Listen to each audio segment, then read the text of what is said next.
Hey baby, welcome back to Unlicensed and Unbothered. I'm Diva, And I'm new, huh? and I have been on a bit of a bender for the past 3 days. I'm Mm-hmm. fucking exhausted. I've gone clubbing. I watched the Barcelona game and then went clubbing again yesterday. So I'm proper trying to squeeze in, I don't know, some nights out, some fun before uni starts. Diva, that is so good for you because I'm still ill as fuck. I am still ill. I am still sick. I'm better, but I am still fucking ill. But I'm just taking it one day at a time. I've been taking uni notes. I've emailed all my professors, and I'm like, guys, I'm so sorry, but I have to go to. It's just annoying. I had to go to uni yesterday because it was participated, and she's like, "Oh, if you don't come, I can't give you the participation mark." Baby, I'm sick. Would you? Huh? So I had to go, but that was okay. That's infuriating. I hate that for Yeah, you. it was annoying. Um, yeah. But we're here. You can I don't know if you can hear the exhaustion in our voices. Well, I'm Mm-hmm. a bit less sick, Exactly. compared to her, but I feel run down and she's like holding on for her life. That's kind of our Yeah. description. But we're Yeah. here. It's Saturday and it's you asked for this, right? So today we've got two really heavy ones. Money Mm-hmm. struggles after leaving a toxic relationship and lying awake at 3 a.m. wondering if being average is the worst thing you can be. Yeah. So both are kind of relatable Hmm. because people don't usually admit this stuff, which is the shame, right? Around money and how society makes you feel like you're falling if you aren't extraordinary. Hmm. So, yeah. Yeah, let's get into it. Yeah, let's go. Okay, so obviously the first one is money problems. It is not that messy, but she just wants her advice. She wants to stay anonymous. We're gonna call her Jessica. Yeah, that I or was thinking Sharon. no, Oh. no. I'm Oh. no. She's at the age range of 31 to 35, but we're not calling her Sharon. So let's go ahead. Hey girls, I'm a single mom in my 30s and I left an abusive relationship a couple years ago. Period. Good for you. The problem is, I was completely financially dependent on him. I didn't keep working when we were together, so I let my own career slide, and now I'm stuck trying to figure out how to stand on my own feet. I want to give my kids stability, right, but right now it feels like I'm drowning. I'm either stressing about bills or feeling guilty that I can't do more. I beat myself up for letting myself get so dependent in the first place. But at the time, I thought it was the only way to survive. I looked at jobs, even thought about going back to school, but the idea of doing that on top of childcare and everything else just feels impossible. I don't know where to start, and I'm scared of failing my kids while I'm trying to figure it out. Okay, first of Okay. all, first of all, just want to say the fact that you left an abusive relationship, girl, it already proves how strong you are, and I applaud you. Like, I am so fucking proud of you because there are still women who are still in like an No, abusive relationship who are terrified to leave. didn't we literally speak about this in our last episode where We did. I kind of like, sorry, girls, guys, whoever, I kind of flamed you guys. But honestly, all I said was if you take that step, even if you have the support or you don't, if you take that step to take your kids out of a situation, and show them that, hey, mommy or daddy or whoever, you can be better and you can, do your best to protect them, you're instantly a fucking winner in our books. Yeah, Honestly. like, girl, that took so much courage, and your kids, by removing yourself from that toxic relationship, you're already giving your kids stability in that sense. They have a mom who chose safety and freedom over staying trapped. So please don't like forget about that. Like, you did that, and we're so proud of you. And like, honestly, it is so easy to beat yourself up for being financially dependent, but honestly, that's what abuse kind of does. It isolates you and makes you believe that you have no other options. Newsflash, you do. But none of this was your fault. I want you to understand none of this was your fault. And what matters is that you're here now and you're trying to build a different life. And that is a very, very good start. As, sorry, so like for next steps, maybe start small. You can go to your local women's shelter to find help, right? You don't have to figure out everything right at once. It is hard. Maybe start looking for a part-time job that fits around childcare. Maybe going to local women's shelters might help you find those jobs. Mm-hmm. Um, oh my gosh, sorry, but right now I'm still kind of like sick, so I'm trying not to cough. Yeah, she is. She's doing her best, guys. If she Yeah. honestly, by the way, if she just says, I need a minute, I'll take over. Just give her a second to just regather herself. Um, Thank you. But yeah, but right now, right? Because of the technology we have, there are free courses and there's free training programs that will help you ease back into the workforce. There are also grants. I don't know where you are, but if you are in like America or Canada, I know there are grants and there's single parent supports and community resources that exist you specifically for women in your You position. know what? I'm just gonna add this before she continues.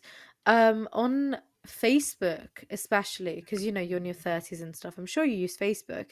They have loads of these groups that are like meant to in most places meant to support Exactly. like women or parents or single parents or like people. Like they have so many different groups that I feel like maybe just also just look out because if you could write this to us, I'm assuming you have like a phone or some sort of device. So I feel like that wouldn't harm you Even go to for, like the public library. You could. yeah, yeah. You know what? I'm just gonna add before she continues. I feel like that idea, that pressure to fix everything immediately, like, okay, I'm gonna leave him, everything's gonna be like dandy, everything's gonna be fine, we're gonna be in a nice house in a nice neighborhood, blah blah blah blah, I think that's quite unrealistic because you're learning how to survive again, like, sorry, you're Mm-hmm. surviving, you're learning how to live again, right?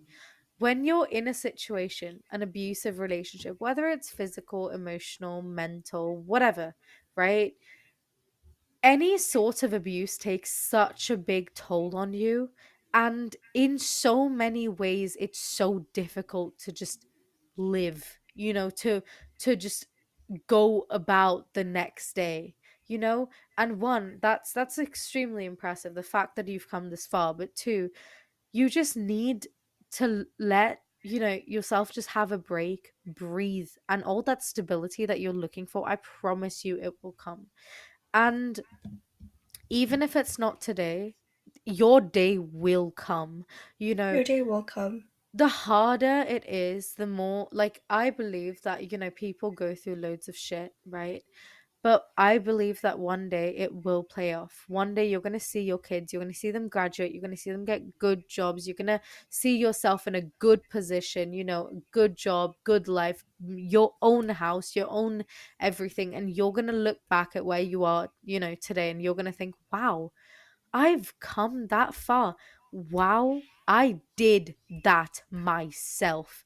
I Mm-hmm. didn't I didn't rely on a man. I didn't rely on someone, uh just figuring out my life for me. I did it myself. And I promise you that's what's going to matter in 10 years. You know, Yeah. not how you were feeling today, but how far you've come. And I promise you, you will succeed. Yeah, you will. I I can find a few websites for you and I'll put it on. They'll be very Canadian based because I'm in Canada. But honestly, like I can try to find like a global one and I'll put it in the descriptions. But you also said that you want to go back to school. As I said, there's a bunch of free programs. If you go to Coursera.com, I use that Hmm. to get like extra. credit or some stuff, I just go and do like a few courses on that. I know Harvard, right? Is they have free courses online. Go do them. Do it on a public library. If you have the ambition, go do it. And honestly, your kids don't need you to be perfect. They need to see you trying, learning, and standing up after being knocked out. And that kind of stability that lasts, it lasts longer than a paycheck, right? Like showing them that you are resilient and showing them that you can.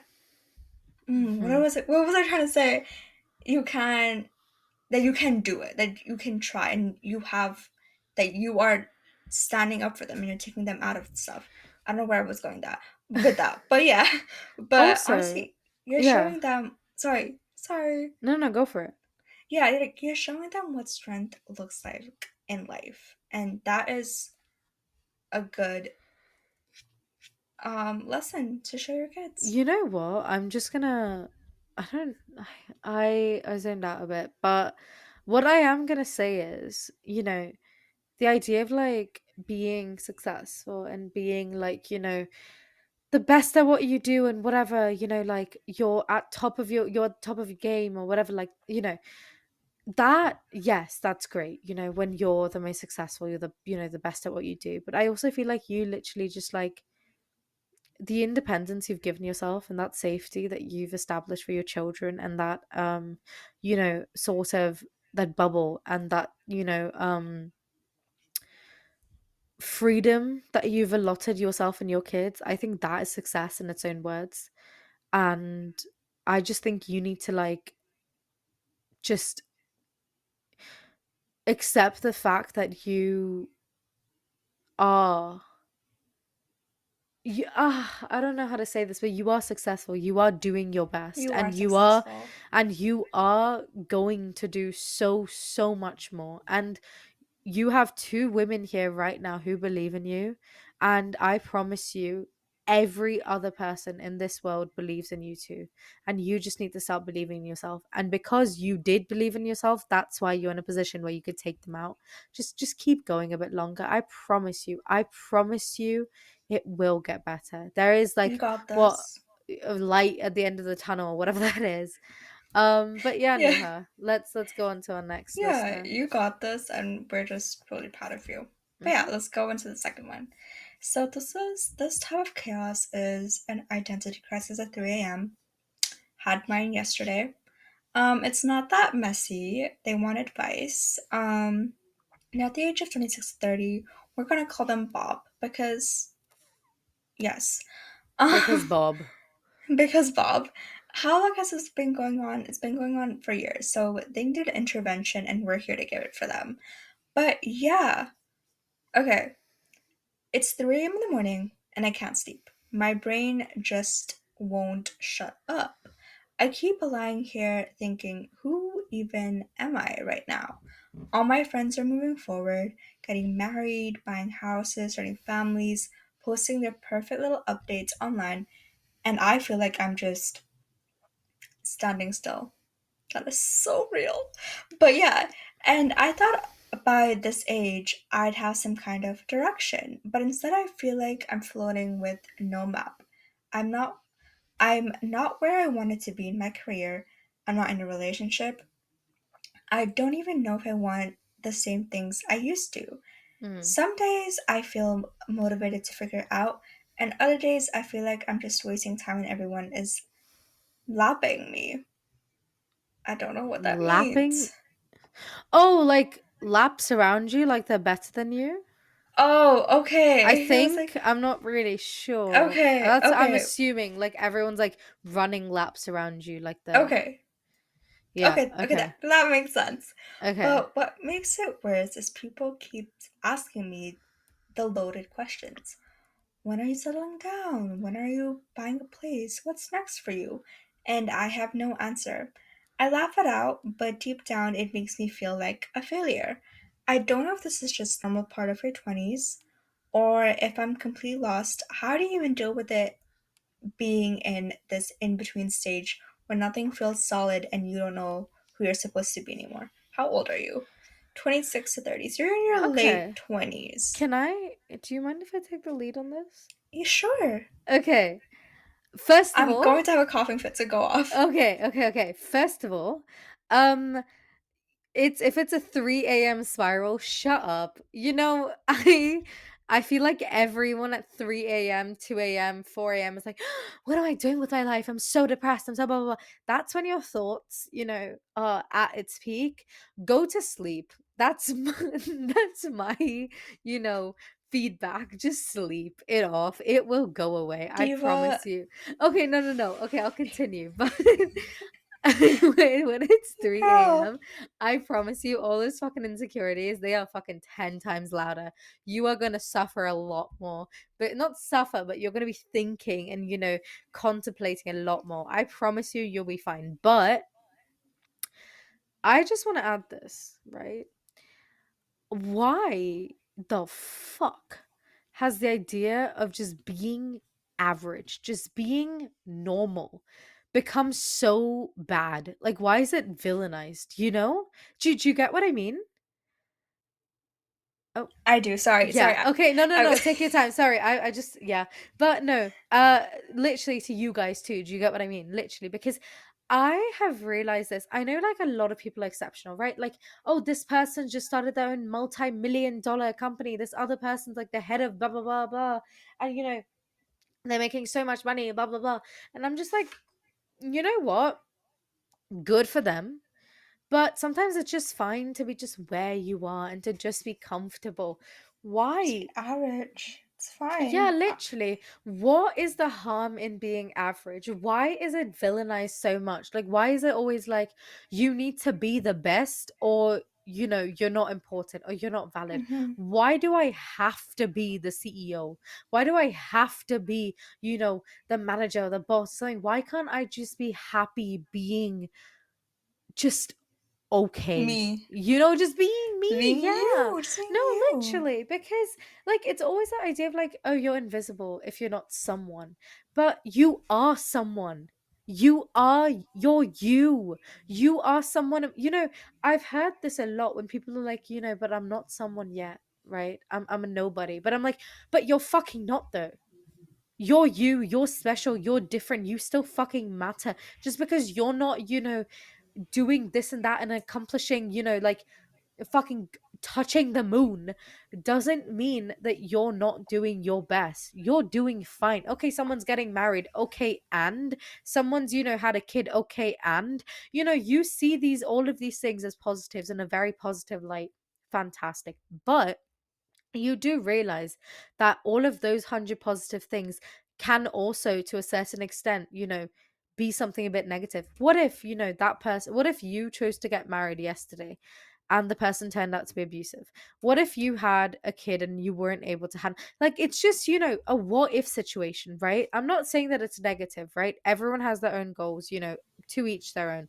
What I am saying though is that the things that you would want, someone else might not. When there's that saying, when people like look at someone in a car or something and you're like, oh my god, I wish I was them, but then someone in a wheelchair will look at you and say, oh, I wish I had legs that worked. It's literally the way you perceive something, right? It's the way. Everyone wants something that they don't have. Exactly. I want things all the fucking time. I Hmm. I always want more and I always strive for wanting more. Nuha, meet Nuha. She constantly studies. She constantly wants to achieve the best. She constantly wants to get, high grades and do this and that. But you know what? If tomorrow she does an exam and she just passes, that sometimes, she might not think this way, but that could just be enough because someone else No, might not I have do. fucking passed. Yeah, Yeah, there was this it's one exam I just passed. I was yeah. crying tears of joy. Literally, it's literally the way you perceive things. And you know what? Like, you see all these people, right? Post on like social media saying, oh, I just got married. Oh, I just have a kid. Oh, I just got a promotion. Social media is a constant battle for comparison. It's a constant like, oh, I wish, I want, I this, I that. A lot of these things you see online, I'm not saying they're fake, but sometimes, that comparison, that whatever, it is fake. It isn't real. Social media is the word virtue, right? Social media is It's um fake. It is it's a fake. bane on our existence to a certain, Okay. sorry, to a certain, Extent. Yeah, I know I agree extent. with you with that. Yeah, there are perks, there are good things. You can keep in touch, it's globalized. You can meet whoever you want, speak to whoever you want. But at the same time, it's a cause for so many negative things like, mental health going down, you know, loads more bullying. It's how you perceive something, right? No one's going to be posting the boring things, the in between, the messy things, the things that, people are like, yawn, I'm tired, I don't want to see this anymore, right? People are going to be posting the best parts of their life, right? I promise you, tomorrow, if you post you going to a concert, 10 people will be, oh my God, I wish I was there. It's Hmm. literally just the way you see things, babe. Anyways, Nuha, Yeah. do you wanna go? Or I do you I kind of said continue? every you kind of said everything I wanted to say, so you continue, girl. Okay, all right, cool. Um, you're in your 30s. Okay, we've spoken about this before No, too. no, she's in her late 20s. Late 20s. Sorry. It's okay. We have spoken about this too before, right? Where I think it was literally, I think one of our first episodes, if not our first episode, right? Where we said, I listed loads of these, successful people like Oprah Winfrey and like the who was the fucking guy that made KFC and loads of people. And essentially talking about how they reached a sense of success or that level of success when they were like 50, 60, 70, 80, whatever. There was one guy, I think he invented petroleum something, or he invented like something diesel in a car. I don't really remember. I might have got something mixed up, but his invention only became popular after he passed away, right? So what I mean is your legacy isn't your legacy. Sorry, you don't get to decide what your legacy is, right? It's something that you're known for, and it might not be your time yet. I just, I don't know. I think a lot of the times people assume that being average means you're a failure, and I would completely fucking disagree with that. Because you know what? Sometimes with me, I'm fine with just being average. I am fine with not excelling in it. You know what? One thing I sucked at school, I fucking sucked at maths. I hate maths. 2 plus 2 is what, 5? No, I'm joking, guys. It's 4. She does. But She hates maths. I hear about this every day because I yeah, love maths, and she hates on me for loving maths. mm. I I hate maths. It is not my thing. I do not like it at all. But you know what? I was average at it. I was just okay. And I was fine with that. I don't know I what don't to know what to say. say. Whatever. Whatever. Essentially, Essentially, what I what mean I mean is is, um um, I'm I'm fine with fine being with be okay. okay. I'm I'm fine with being fine with being average. average. Hmm. Hmm. I hope you are I hope too, you are too, cuz we'll because be fucking we'll be fine. fucking fine. That's Yeah. all. That's all. Good job, Tua. But I I wanted to Yeah. say Yeah. some stuff, but then Tua said everything I wanted to say. So yeah. But honestly, those two stories were kind of deep, and they just prove that life isn't a straight line, that sometimes it's just a game of survival, and sometimes we figure who we are at 3 a.m. Yeah, Yeah, and and it's mad it's how mad much how much pressure there pressure is there to be is to be more than more than average, right? average, right? Because Because really, it's really, just it's just being being okay, like okay, being like being steady. Like I steady. don't Like think I being don't think being average is a average is bad a thing bad at thing at all. all. Yeah. So, for everyone listening, do you feel that pressure too? Like, is being average secretly villainized? And on the money side, how do you even start again when you feel like you're already behind? Yeah, Yeah, so so send us your send us your thoughts. thoughts. We We might read might them out read them out here, here, but but thanks for hanging thanks for out with hanging us out this with us this Saturday. Saturday. Yeah, and I know you guys will always come back. They always They do, always do, Nuha, Nuha, and we'll be and we'll right be here right here waiting for waiting for you. you. Consider Consider this your this new your new addiction. addiction. Okay, bye Bye. guys. Love you. Mwah.